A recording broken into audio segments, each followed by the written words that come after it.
facilities use agreement, but it is settling an outstanding potential claim that the district might have to face if we did not reach some kind of compromise on this issue. Okay. Any other questions or concerns regarding this? So I assume that once we approve this, all litigation, all contestations, everything's done, right? With respect to this specific issue? Yes. Yes. This was run by the Department of Justice before we agreed to it, and they said this would satisfy the issue. Great. Okay. Any other questions? This intergovernmental agreement is strictly for the purposes that we've been discussing? Yes, correct. Not, because we have other intergovernmental agreements with the Park District, right? Correct, yes. Yeah, we have two others, one for kind of building usage Facilities. in general, and Lawn then one management. for the Emerson playfields. And this doesn't affect those agreements? Correct. Okay. Okay. So is there a motion? I move that the Board of Education of Community Consolidated School District 64, Park Ridge-Niles, Illinois, approve the intergovernmental agreement with the Park Ridge Park District for facilities use and operation of a before and after school recreation program. Is there a second? Second. Mark has a second. This time we're going to start with Eastman. Yes. Yes. Yes. Yes. Yes. Yes. Yes. Okay, next item is the overview of safety and security 2013. Before we get started in this, I'm wondering, does any board member feel that we will, for the remainder of the topics here, safety, consent agenda, personnel report, will we need and require the presence of our attorney for these? Anybody? Rick? Everybody knows how I feel about it. I'm just thinking in the interest of trying to save some capital here. I don't disagree, but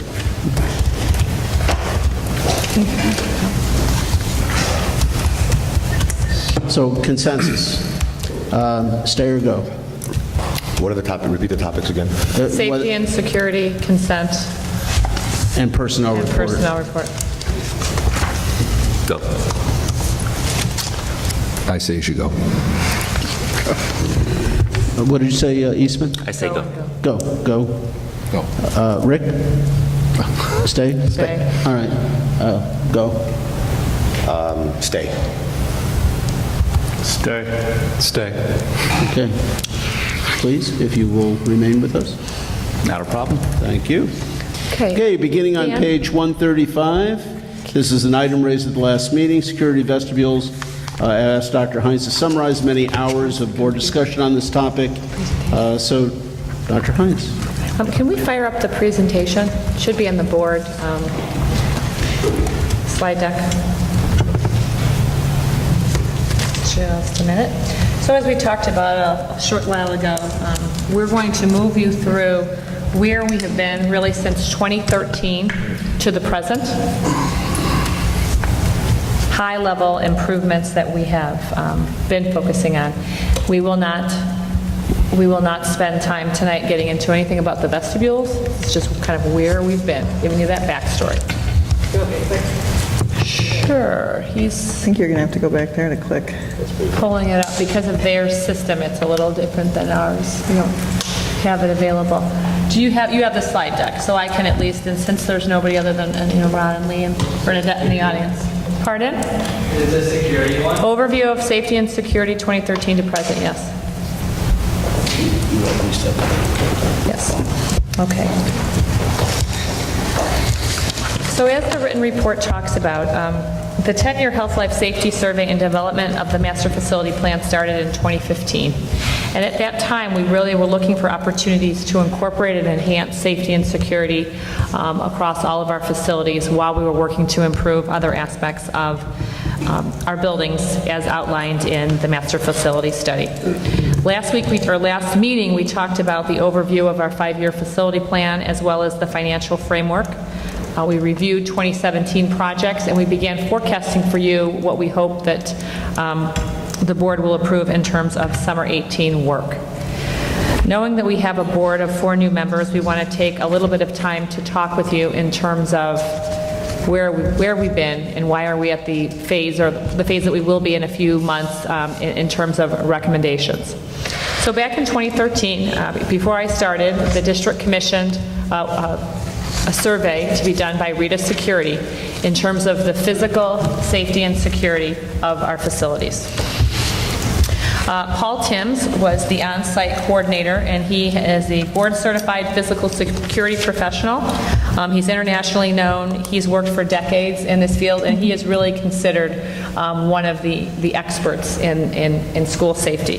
He's an author. Luann and I have read his books, and we've seen him on numerous occasions present, and we really do think quite highly of him.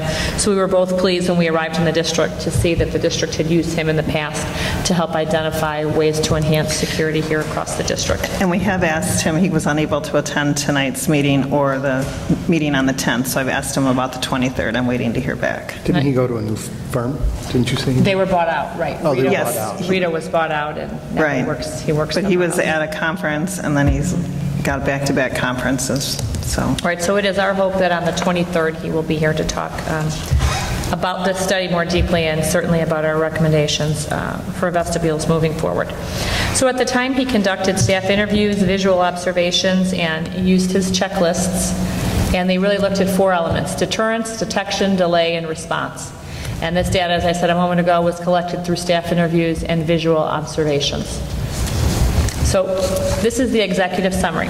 What you will find probably in your Friday memo or maybe within the wiki on October 11th will be the full Rita Security report that we're going to get to you in digital form, as well as the breach checks that we did last year.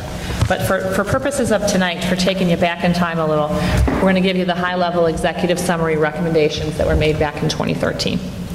Can I ask a quick question? Sure. Is there anything in their report that was, for security reasons, sensitive and confidential, that when they disclosed that report, or was it all public? I believe it was all public. Bernadette, do you recall?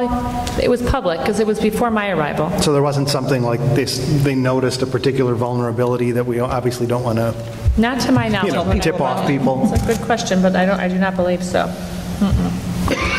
I wanted to improve the visitor management procedures in the schools. I think at the time, I don't even know if the front doors were locked. Continue to develop emergency plans with the recommendations. All phones should be labeled with emergency dialing instructions. Adopt one standard two-way radio system.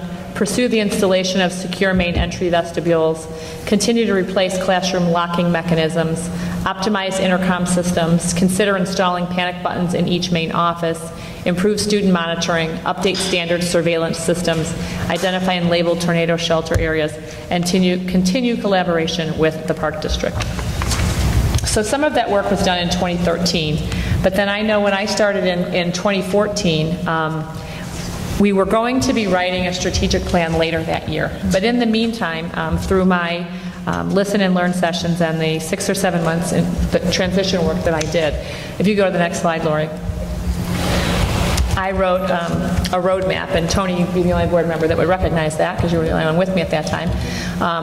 6 kind of high-level areas that from all the reading that I had done, all the staff interviews, parent interviews, board interviews, things that I knew that I wanted to try to get done with the team and the board within my first year in district.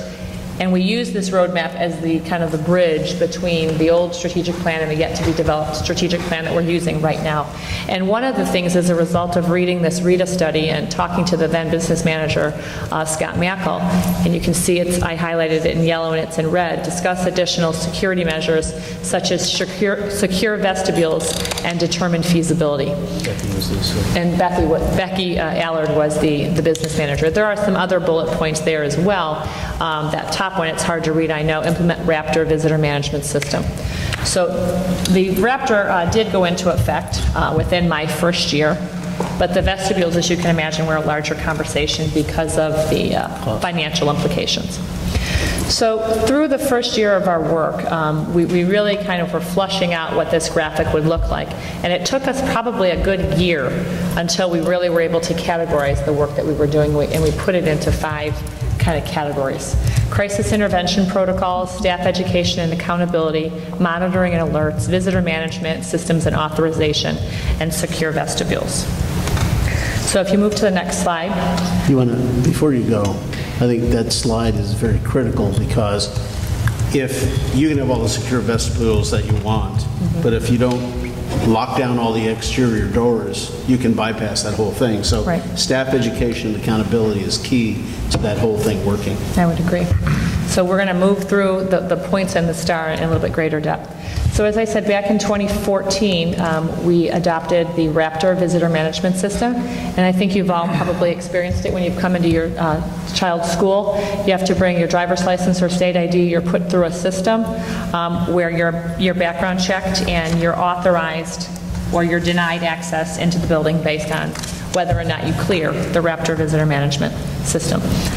So that was a big add. Some of the other physical security upgrades that have taken place since 2014, talked about Raptor.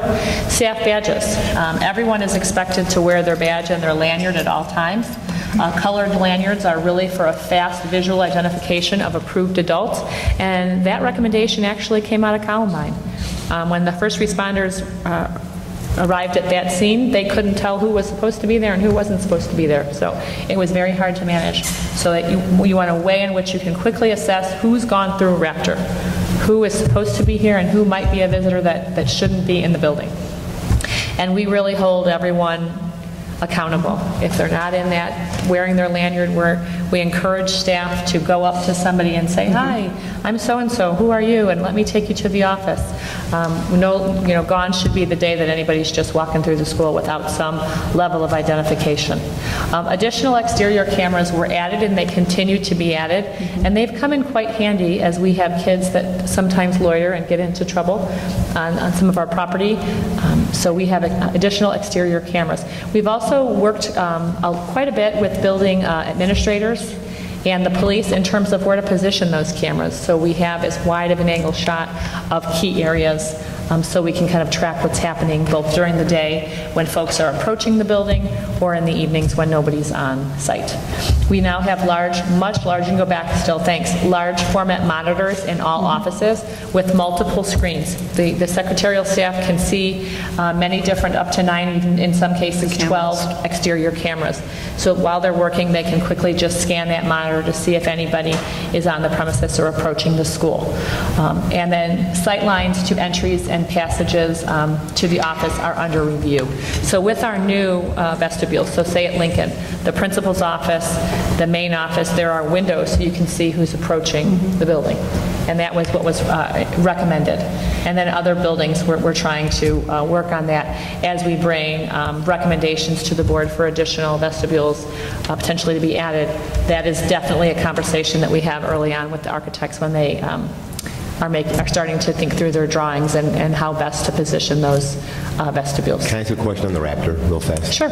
So in the buildings that have vestibules, it's kind of explanatory. You're in the vestibule, you do your business, you leave, you might not have, those people don't always get Raptored because they're not actually getting into the building, right?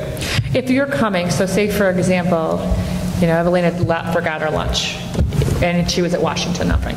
You would go to the window and you would say, "Hi, I'm here, my daughter left her lunch." You'd come in, you'd hand the Michelle or Stephanie the lunch and you'd go. So we're Raptoring the people who we're going to actually give access to the building. We're not Raptoring every single person Right, not that if you're walks just into coming the to do a office quick to drop drop-off. something off. Correct. Okay, that makes more sense. Okay, next slide, Laura. We have it's not new anymore, but The walkie-talkie inventory standardization plan, that's just a plan.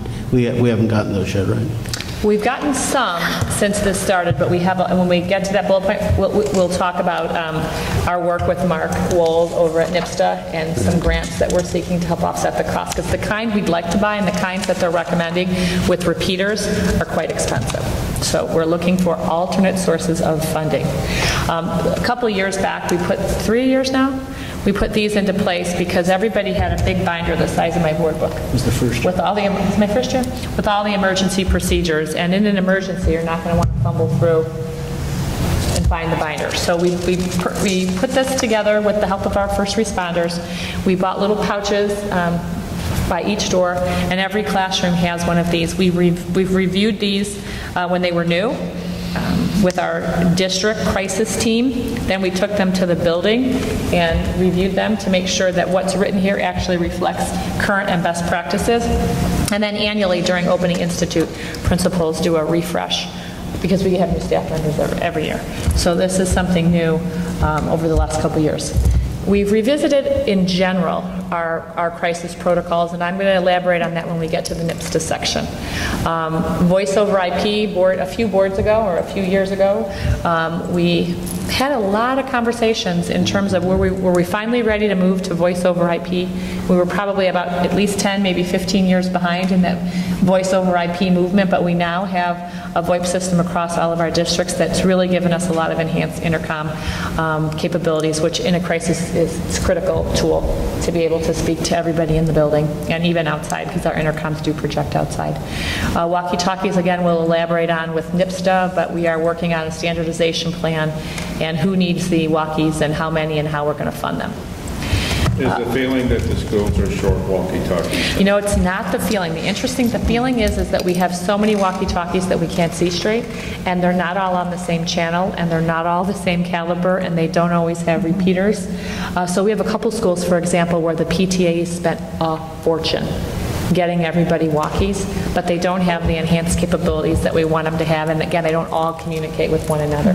So what we're looking at are actually not walkie-talkies, they're actually radios. Two-way radios, yeah. So when we moved to the lanyard system and we moved to a digital badge system, we also have these little Sonatrol cards.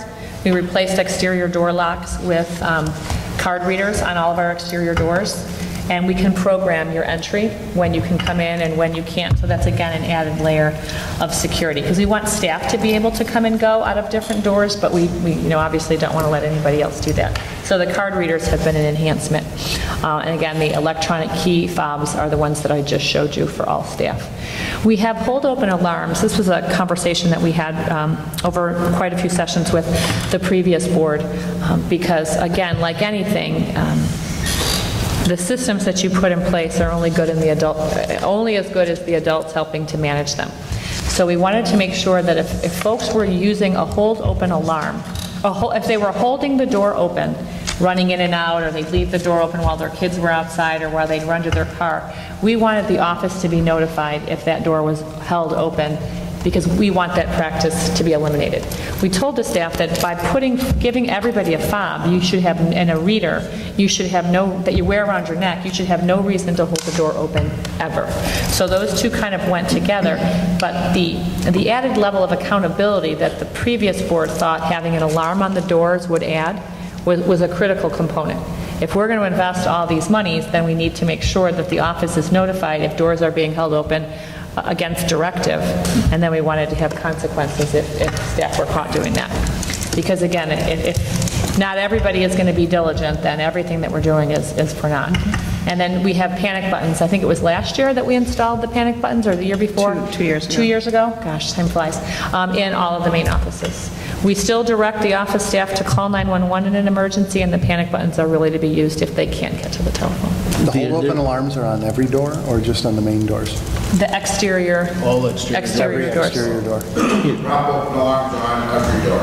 Yeah. Yep. All exterior doors. All exterior. It was one of the, Curious how they override them then. Can they override them?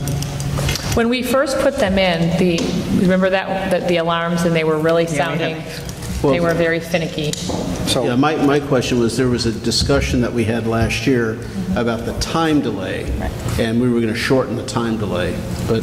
Right. by way of a quick example, walkathon a couple weeks ago, Washington, the doors in the gym were propped open for Yeah. several hours. Stephanie and I, actually Sherry Lazor and I talked about that, and I said, right, exactly, you can imagine my surprise.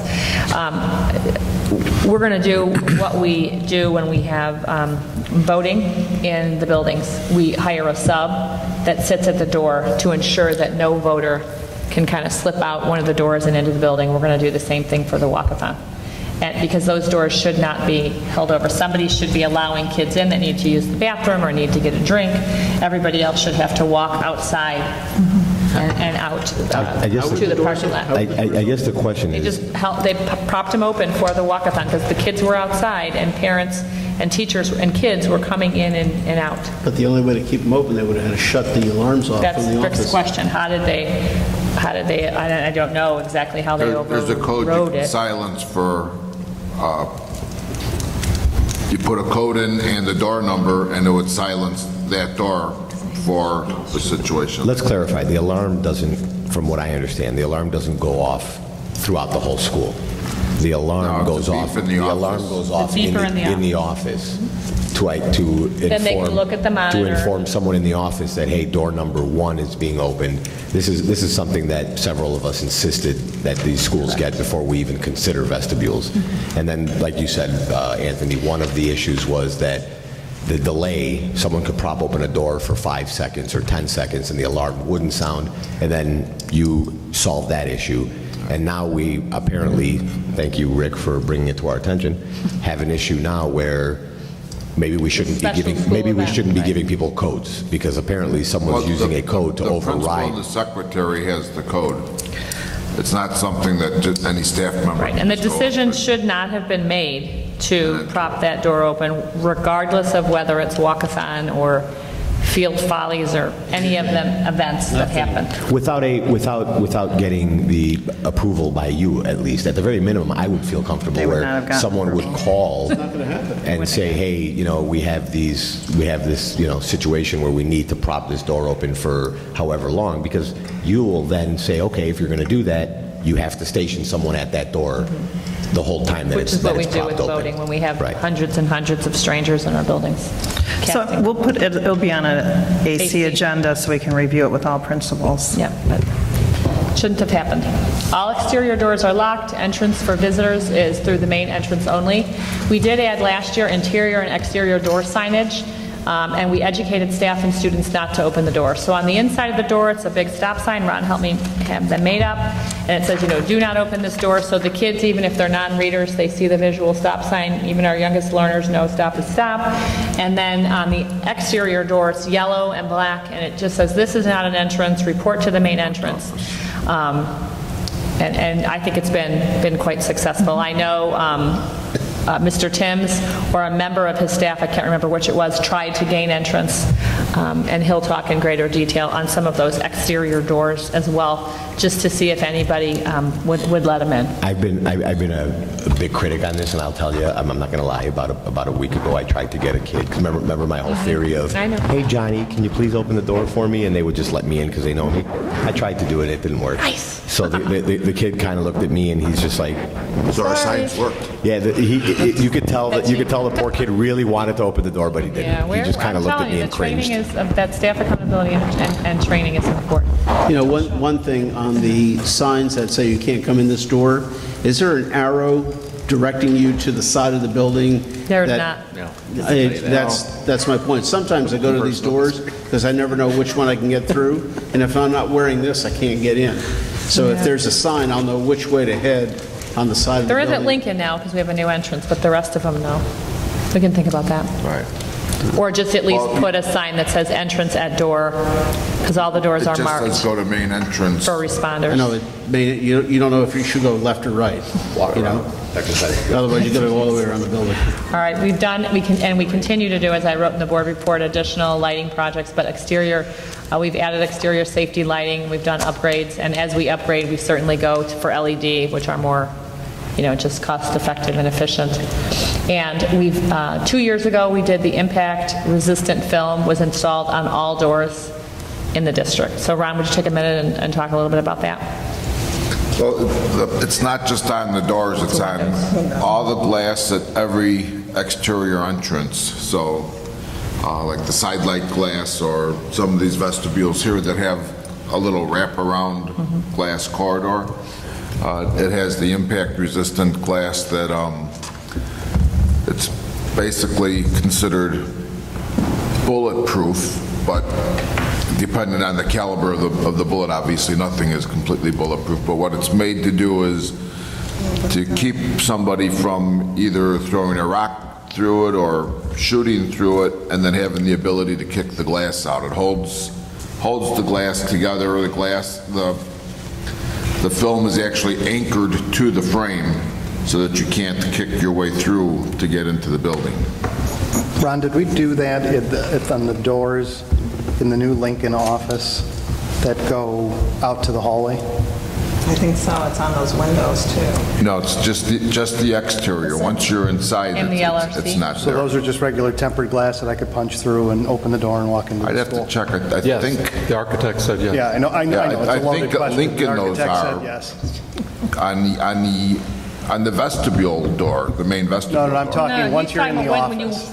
Once you're in bob the office. out to get. But I'm saying at the main entrance door, not at the other perimeter It's not thick at exits. all. We specifically, Fred and I specifically asked the architect the night we were in the office. Once you're buzzed in and you're in that main office, that doorway that goes out to the hallway to the main school, Right, that- you can punch right through that and get through on the But side. it's a little, So to clarify, when you walk in... small windows. When you, It's not. no, when you walk in from outside, those doors are bulletproof or breakthrough proof. When you're in the corridor, before you get into the main office, those are all bulletproof. The window to the main office and the door to the main office is bulletproof. Once you're in the main office, the two doors by the old phone booth Yes. that lead into the hallway of the main building are not. Correct. And that Right. question was asked by both you and Rick, and I was standing there, the architect said, yeah. no, we didn't do this door. So Well, we can always add, We I mean, could always add film to those. to it's a those two separate windows company if that that's- does I think that. I think It's a the good logic, idea. I think the logic at that point was, people aren't actually getting into the office. Right. They're being held into that first vestibule area, and they're not getting into the office. However, again, I think the argument was Rick or Fred at this point goes, well, we're not talking about a stranger, we're talking about an irate parent who was let into the office, who decides now to blow through this door and nothing's stopping them. So I think that's where this question is going. If somebody breaks the glass in the door, isn't the door still secure because they have to be Yes. buzzed All out? you have to do is reach your arm around and open Can the... you open it from the outside? Yes. Or is it, or It's a don't you get pull. buzzed in? It's a, it's a Okay, so you can pull latch. so you pull in. If you're in the If hallway, you were in, you you'd can be open. you'd be reaching through Okay, I just want to pulling be it clear. I over. thought you had to get buzzed in and get buzzed out. So people from the hallway have access to the office. Right. People from the office don't have access to Right, they the can't, hallway. they can get, got So it. can we Sure, look Ron will into contact. an extra layer of, We could check into that. Yeah, we Not if you've and shot panic, them first. and panic buttons and Not if you've shot them first. 911 and. I mean, yeah. that's the thing. If this is truly a secured vestibule, you walk in there calmly with, a gun in your pocket, you shoot the people in the office, and then you go and calmly punch a hole in the door and walk through the Or school. you have a pass key start that killing everyone in the people. office wears. Right. Or you shoot the person in the office and you take their pass key, and it doesn't matter if the door was, if a door had Well, film and on it. hopefully one of the secretaries has pushed their panic alarm before they're The shot. police are. But the cops are on their way while you're going and killing half the kids in the hallway. And I mean, nothing is, I know we don't want to go to secured there's no vestibules right now, but... We don't. All right, so Yep. just to follow up on that, we have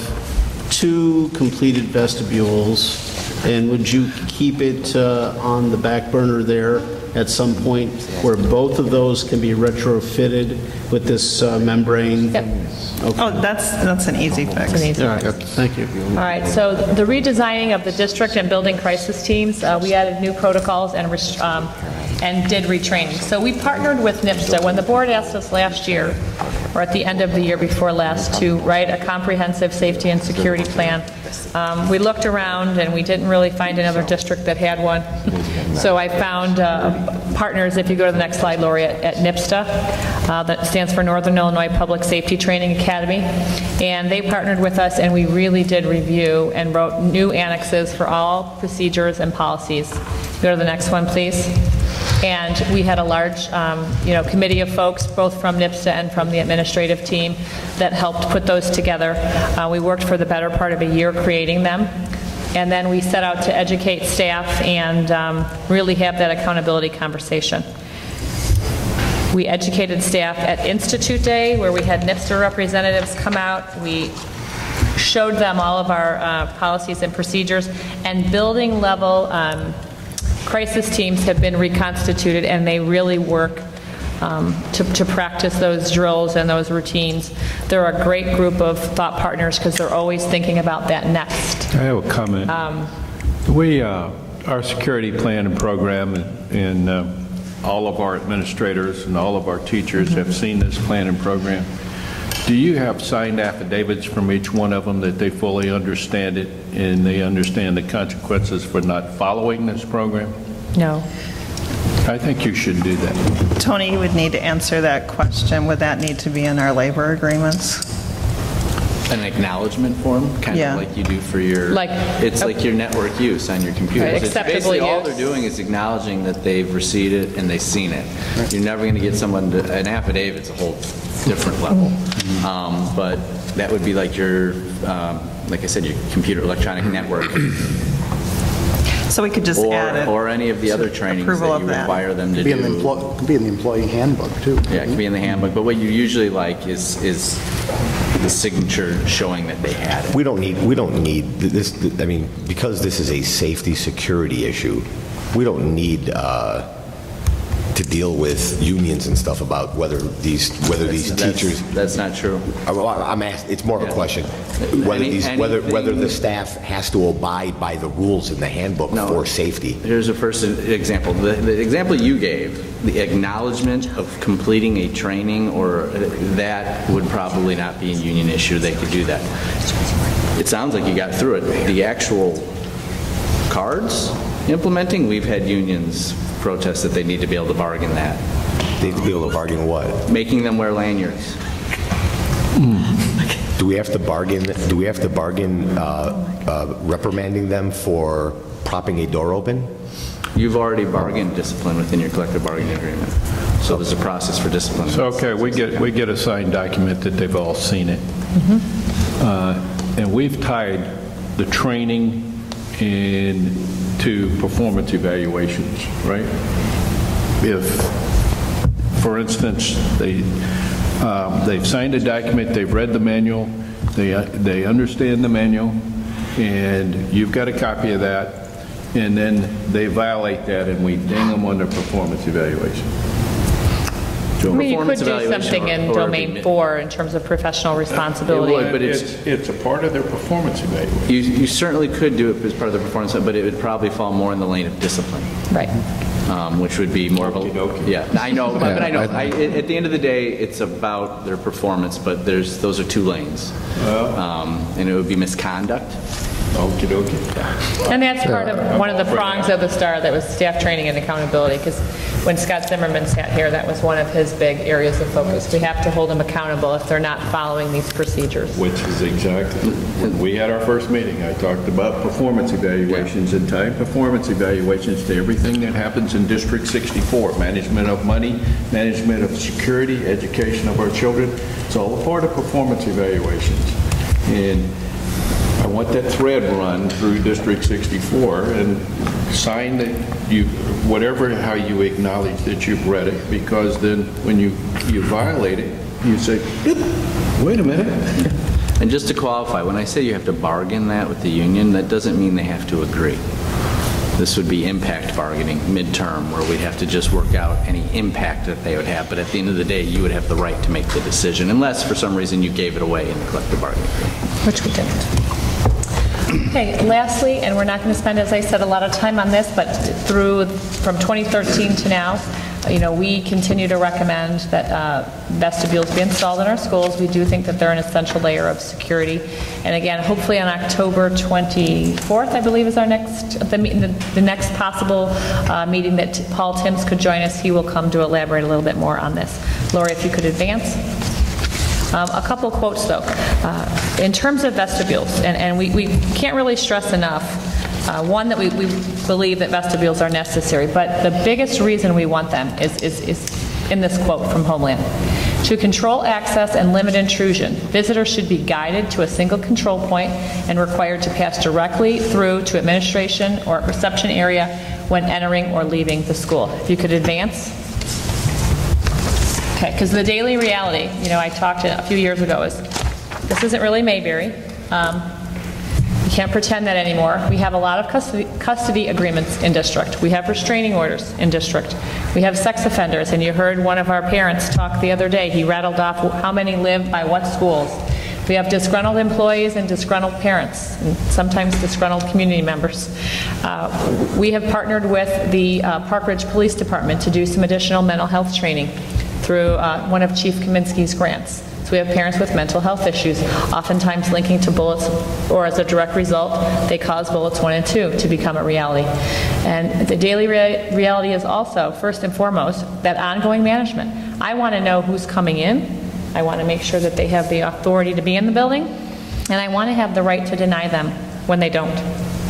Because there's 4,500 kids and 700 employees in our buildings. We take their safety seriously. We want to be in charge of who's allowed to come in and out of the buildings. Lori, if you could advance. Again, another quote that really resonated with our team a number of years ago.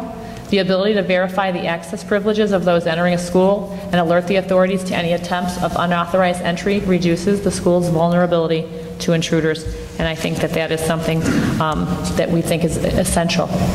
We would be remiss if we didn't do that. We feel very strongly about that. We talk about benchmarking for academics. We talk about benchmarking when we talk about salary increases. We also were asked, well, what about these vestibules? Who has them? And when we went township by township, these are all the districts that have them, and many of them have had them for more than a decade. They're already doing a second or a third iteration. Beyond vestibules, they're doing internal door locking mechanisms and other things. So administratively, we feel behind in this regard. Different board members can agree or disagree, same with the community, but in terms of recommendations that administrators bring to the board, we don't always have agreement, but we will continue to advocate on the behalf of putting vestibules in the schools. Not just because everybody else did it, but the reason they did it is because research and the first responders say it's an essential component of layered security.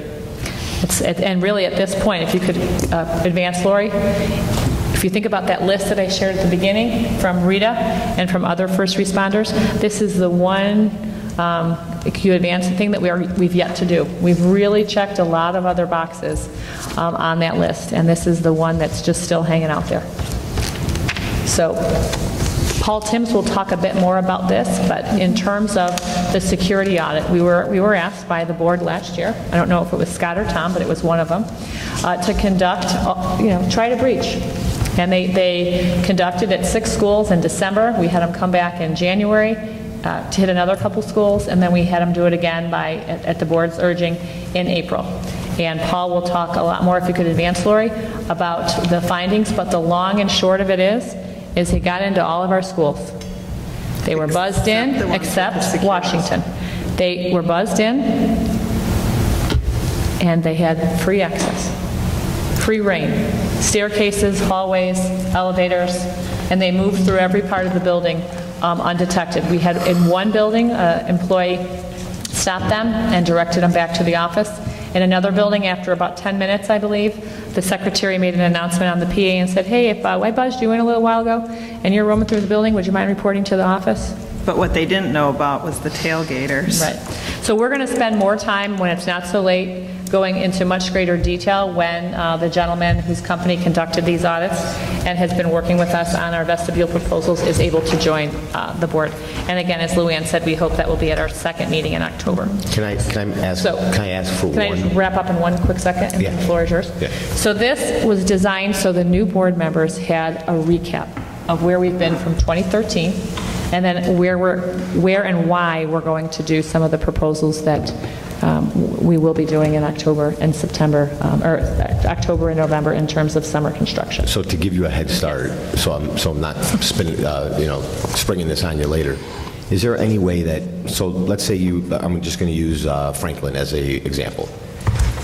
You have a plan for Franklin. That plan includes potentially moving the office, but I'm not specifically, I forget Franklin, whatever. One of the schools potentially moving the office, potentially changing doors, potentially putting new desks, new carpeting, and vestibules.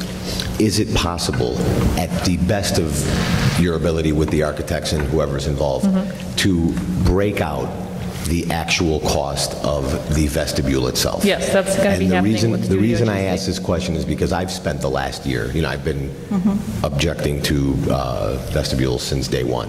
And I spent the last year looking at the numbers, and I just want to make sure that when I say to you, I can't justify spending $3 million on a vestibule, that I'm actually talking about $3 million on a vestibule and not $3 million mixed between vestibule, new desks, Right. new office. Not saying that our schools don't need new offices. I'm actually maybe leaning towards them needing them. However, I want to know what I'm spending the money on. It's already being done with Studio GC. That work has already been broken And the out. cost for the vestibule part of this project is minimal, So we listened, and then Studio GC is working on that. because we already have the doors there, so that, Well, that's Franklin specifically. That was a bad example, but there's No, some for other schools that are a Roosevelt. little She's more talking about expensive. for I'm talking about Roosevelt. She's talking about for summer of 18. Okay. Okay, that's it. That it? More to come on that. Okay, that'll be not the next meeting, but the meeting after that. Okay. Approval of the recommended personnel report. Thank you for putting that together, by the way. You bet. Approval of recommended personnel report, action item located on page 155. This is a shorty but goodie. Anybody, any concerns or? Not hearing any, how about if we move right along to a motion? Come on, Mark. I move that the Board of Education of Community Consolidated School District 64, Park Ridge, Niles, Illinois, approve the personnel report, noting that the personnel report is based on the recommendation of the superintendent and not upon the board's direct knowledge regarding any of the specific individuals selected for employment. Is there a second? Second. Eastman's got the second, starting with Fred. Yes. Yes. Yes. Yes. Yes. Yes. Yes.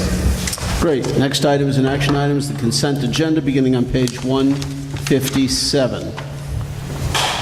Bills, payrolls, benefits, financial updates, and closed minutes. Any questions, concerns regarding into the contents of consent agenda? Not hearing or seeing any. Is there anybody who would like to make a motion? I move that the Board of Education of Community Consolidated School District 64, Park Ridge, Niles, Illinois, approve the consent agenda of September 25th, 2017, which includes bills, payroll, and benefits, approval of financial update for the period ending July 31st, 2017, approval of financial update for the period ending August 31st, 2017, and destruction of audio closed minutes. Is there a second? Second. And starting with Eastman. Yes. Yes. Yes. Yes. Yes. Yes. Yes. Okay, approval of minutes. Next item on the agenda, beginning on page 317. Additions, deletions, modifications. Anybody?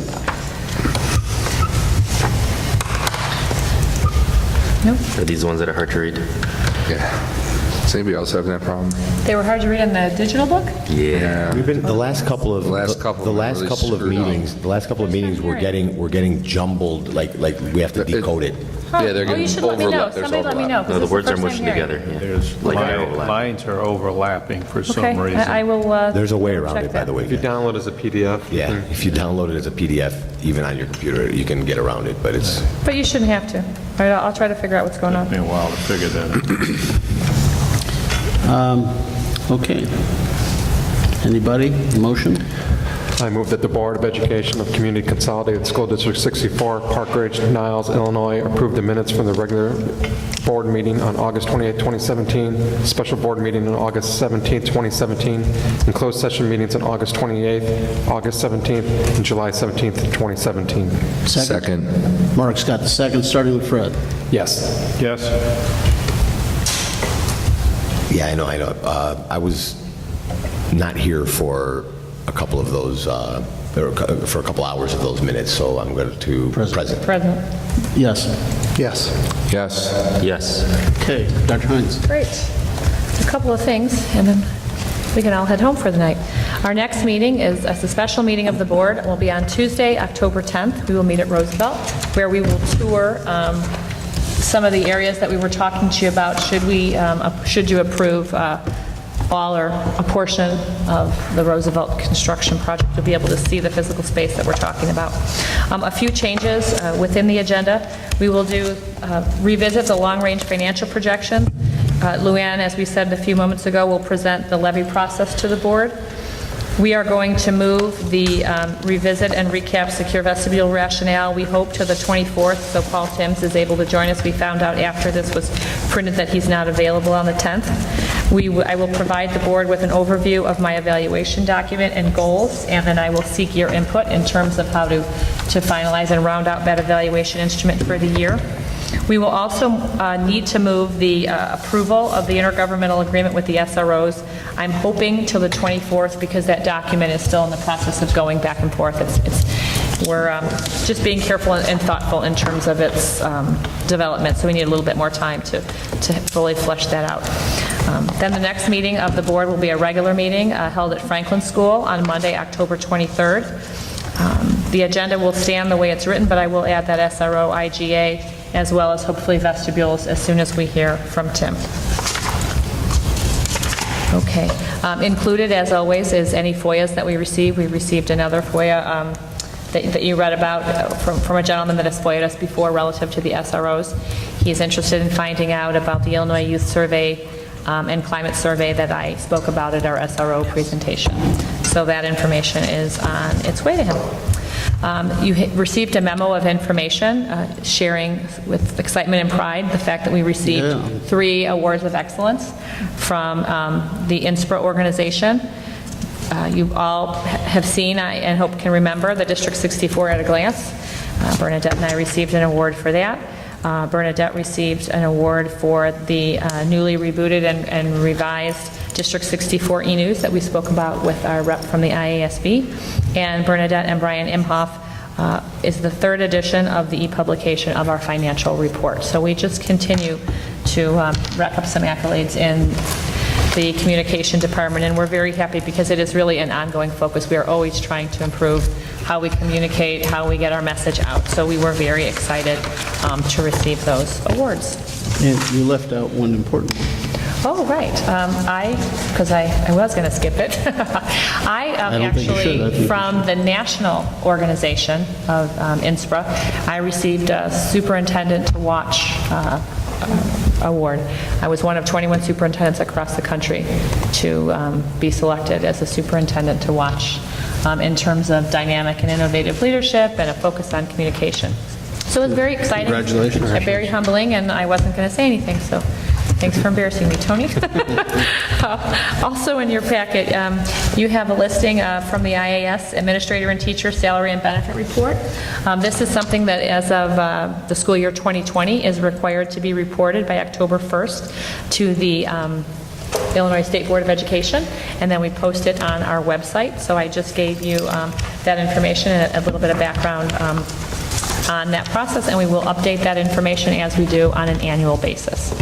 And we had a meeting of the ELF Educational Learning Foundation last week, it felt like last year, and we're continuing to talk about Casino Night, and I hope you're all able to attend. It's a great event, usually the last Saturday in September. They're one of our biggest partners, and we're working on planning. We're also going to have a Halloween hustle. We're going to do a 5K family run and a community run. So if you like to run, and even if you don't, you can just walk fast. I will put more information about it in my Friday memo, but I will be there, and I think I've roped Lou Ann into coming. And she's making faces, but she'll come. Visiting my new grandbaby. Yeah, that's true. So consider joining us on that run as well.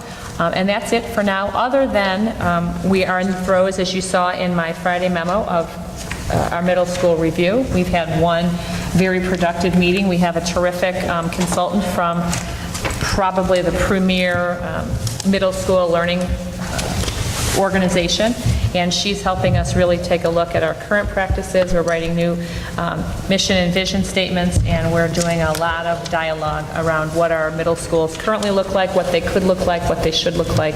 And with any committee that we launch, it's all about improvement. How can we continue to improve upon our offerings? Some things may stay the same, some things may change, but at the end of the day, we are really going to be very purposeful in terms of our recommendations, and we want to come out of it with a better middle school, kind of top to bottom.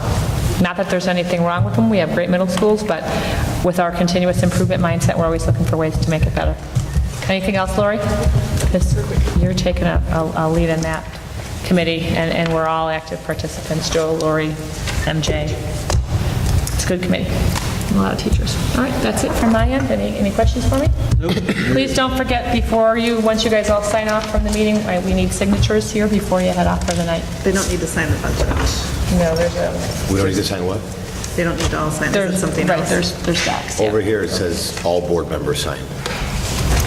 Yeah, we got the ones. Any other questions, comments, concerns? And if not, we'll take a voice vote to, first I'll need a motion to close the meeting. So moved. Second? Second. All right, starting with Eastman? Yes. Yes. Yes. Yes. Yes. All right, and we are closed.